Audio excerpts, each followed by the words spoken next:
좋은 아침입니다. 시편 66편 이어서 묵상하도록 하겠습니다. 13절에서 20절입니다.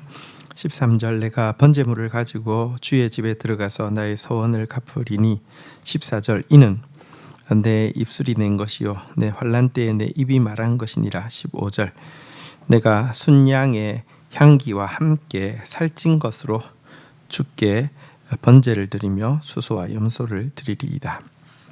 자, 시인은 하나님께서 행하신 어미한 일, 그러니까 출애굽의 구원 역사 그리고 광야에서의 연단의 역사를 앞에서 언급했는데요.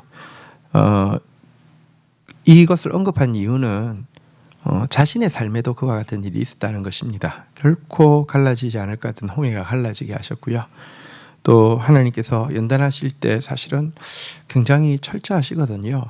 우리로 아무것도 못할 것 같은 그런 마음이 들게도 하고요. 우리로 더 이상 견디지 못할 것 같다라는 그런 이렇게 막 진눌림도 주시고요. 그리고 특별히 사람들 앞에서 비천하게 낮아지게 하시는 그런 연단도 하셨는데요. 근데 결국은 물가부를 통과시키고 나서는 풍부한 것으로 들이셨다라고 그 앞에서 출애굽의 역사에 대해서 이야기했는데 그 일이 자기에게 일어났다는 것입니다. 자, 그러면서 앞에는 보면 지금까지 1절부터 12절까지는 보면 화자가 우리라고 돼 있는데 이제 13절부터 보면 이제 화자가 나라는 1인칭으로 바뀌고 있는데요. 자기에게도 이와 같은 똑같은 일이 일어났는데 이것에 대한 개인적인 고백과 간증을 이제 나누고 있는 내용입니다.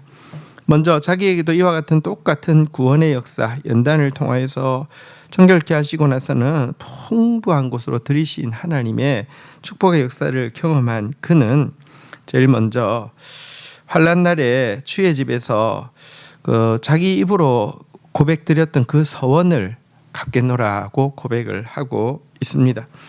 여러분, 환난 날에 우리가 주 앞에서 서원을 할 수 있습니다. 이것은 미래에 대한 믿음의 씨앗을 심는 것이고 헌신의 씨앗을 심는 것이고 감사의 씨앗을 심는 행위라고 할 수 있습니다. 이와 같은 서원은 우리로 하여금 죄에서 떠나게 하고요. 하나님의 뜻대로 인도함 받게 하는데 도움이 되는 경건한 습관이라고 할 수 있는데요. 문제는 서원해놓고 지키지 않는 경우가 굉장히 많잖아요.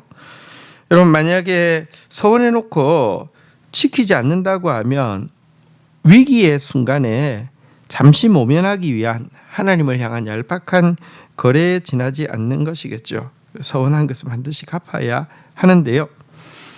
시인은 자기가 내 입술이 낸 거, 환난 때에 내 입이 말한 거 내가 갚겠습니다라고 이야기하고는 15절부터 보면요. 하나님 앞에 살찐 양과 수소와 염소로 번제를 드리겠노라고 고백을 하고 있습니다.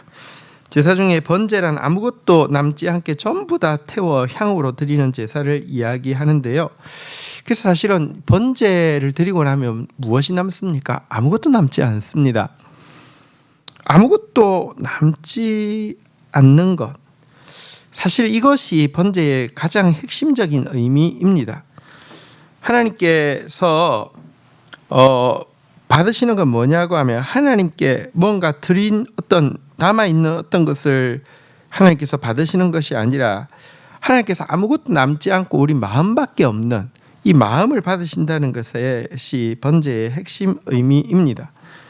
왜 하나님께서는 무언가 근사한 걸 하나님께 드려서 하나님도 보고 이거 누가 바쳤지 하면서 이렇게 할 만한 것을 받지 않으시고 아무것도 남지 않는 번제를 받으실까요? 사실 인간은 누구도 하나님께 무언가를 드림으로 말미암아 하나님께 기여할 수 있는 존재, 하나님과 딜할 수 있는 존재가 아닙니다.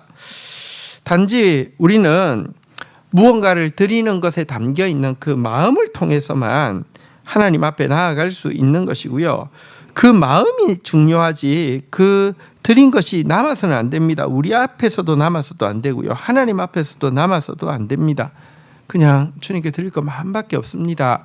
이 고백이 번제, 많은 걸 드린다 할지라도 결국은 아무것도 남지 않는, 내 앞에서도 남지 않고 하나님도 기억하시지 않는 것이 되는 거. 나는 너 마음만 본다. 하나님, 저는 주님께 드릴 게 마음밖에 없습니다. 이것이 번제의 참된 의미라고 할 수 있죠. 자, 이제 16절부터 한번 보겠습니다. 하나님을 두려워하는 너희들아, 다 와서 들으라. 하나님이 나의 영혼을 위하여 행하신 일을 내가 선포하리로다. 17절, 내가 나의 입으로 그에게 부르짖으며 나의 혀로 높이 찬송하였도다. 18절, 내가 나의 마음에 죄악을 품었더라면 주께서 듣지 아니하셨으리라. 19절, 그러나 하나님이 실로 들으셨으며 내 기도 소리에 귀를 기울이셨도다. 20절, 하나님을 찬송하리로다. 그가 내 기도를 물리치지 아니하시고 그의 인자심을 내게서 거두지 아니하셨도다. 자, 이제 시인은요, 하나님을 경외하는 자들에게 하나님께서 자기 영혼을 위해서 해주신 하나님의 일에 대해서 선포하고 있습니다. 이제부터 이 시를 들을 대상은 하나님을 경외하는 자들로 한정되어집니다. 앞부분에서는 온 땅을 초청했다고 하면 이제 하나님을 경외하는 자들을 대상으로 선포하고 있습니다. 왜냐하고 하면 사실 하나님의 깊은 일은 하나님을 경외하는 자들만 들을 수 있는 일이기 때문에 그렇습니다. 그러면서 그의 간증을 하고 있습니다. 자기는 위기의 순간에 하나님께 부르짖었고 그때 받은 하나님의 말씀 붙잡고 찬양하는 삶을 살아왔다라고 간증하면서 그때 그 기도가 하나님을 이용해서 위기만을 모면하기 위한 기도, 죄악된 기도였다고 하면 하나님이 응답하지 않으셨을 것이다라고 고백을 하고 있습니다. 하나님은 중심을 정확하게 살피시는 분이시기 때문에 그렇습니다.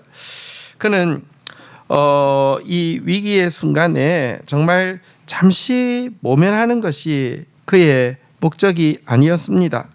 진짜 하나님의 뜻이 무엇인지를 발견하는 것이 하나님 앞에서 그의 기도의 목적이었고요. 발견한 그 뜻에 순종하고 발견한 그 뜻대로 삶으로 말미암아 변화되어지는 것이 그의 기도의 목적이었습니다. 바로 그와 같은 중심으로 하나님 앞에 나아갔기에 하나님은 응답하셨던 것입니다.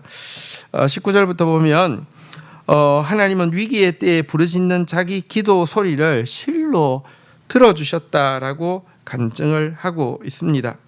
하나님은 비천한 처지에서 부르짖는 그 간구를 절대로 물리치시거나 외면하지 않는 분이시고 인자하심을 그에게서 거두지 않는 분이십니다. 이제 앞에서 하나님의 어미하신 일, 그러니까 출애굽에서 홍해를 가르시고 또 광야에 40년 동안 연단하신 일, 그리고 그 이후에 풍부한 것으로 드리신 일에 대해서 이야기하고 연이어 자기 고백을 하면서 하나님께서 나에게도 그와 같은 똑같은 일을 했다. 그런데 이것을 나의 기도를 통해서 일하셨다라고 이야기하면서 그가 앞에서 간증한 내용에서 응답받는 기도의 비결 두 가지로 요약한다고 하면, 첫 번째, 하나님 앞에서 무언가를 간구할 때 서원을 하든지 간구를 하든지 죄악을 품으면 안 되고 하나님을 이용하려는 마음을 가지고 위기만 모면하려고 하는 거짓된 마음 가지고 해서는 안 된다. 죄악된 마음을 버려야 한다. 그래야지만 하나님의 응답이 임한다는 것이고요. 두 번째는 하나님 앞에서 기도할 때에 그분의 인자하심을 신뢰함으로 말미암아 이렇게 그 기도 끝까지 기도하고 매달리는 자세가 있을 때 하나님의 응답이 이루어진다, 이렇게 이야기하고 있습니다. 우리도 지금 광야의 연단과 같은 그런 시간들을 보내고 있습니다. 그러나 불과 물을 통과한 이후에 결국은 풍부한 곳으로 이르게 될 것입니다. 이 기간 동안 우리를 살게 하는 것은 기도의 호흡줄입니다. 우리 기도할 때마다 우리 마음속에서 죄악을 끊어버리도록 하십시다. 그리고 우리 기도할 때마다 나에게는 의지할 것이 없지만 주님의 인자하심을 신뢰하면서 매달리도록 하십시다. 하나님께서 반드시 우리도 이 시인처럼 하나님께서 성경에 나와 있는 그 어미하신 일을 우리에게도 똑같이 이루셨다라고 고백하게 될 것이며 우리도 이 시인처럼 우리의 서원을 갚게 될 것입니다. 주신 말씀 붙잡고 기도하며 나가도록 하겠습니다. 하나님, 성경에 기록되어진 출애굽과 광야 연단의 이 기록이 단지 윗세대에 지나간 일이 아니라 바로 나의 고백이라고 고백하고 있는 이 시인의 고백을 보게 됩니다. 그리고 정말 물과 불을 통과한 이후에 풍부한 것으로 들이신 하나님 앞에서 서원을 갚고 정말 주님께 자기의 그 온 마음을 드리고 있는 시인의 모습도 봅니다. 하나님, 저희들이 주님 앞에 그런 사람으로 서기를 간절히 간구하고 소원합니다. 하나님, 오늘도 광야길을 지납니다. 기도 없이는 설 수 없음을 고백합니다. 그러나 주님, 위기만 모면하기 위해서 주님 앞에서 거짓으로 서원하는 자 되지 않게 하여 주시고 정말 주의 뜻을 알기 위하여서 또 알게 된 주의 뜻대로 변화되어지기 위하여서 기도하는 자 되어지게 하여 주시며 나의 상황이 아무리 척박하고 나의 어리석음과 연약함이 아무리 많다 할지라도 주의 인자심을 신뢰함으로 말미암아 매달리고 기도하고 나아가다가 주께서 기도를 들으셨다라고 고백하며 주님께 서원을 갚겠노라고 고백하며 주님은 그 이름의 영광이 찬양받기 합당하다고 찬양하는 저희들 되게 인도하여 주옵소서. 예수 그리스도의 이름으로 기도 올립니다. 아멘.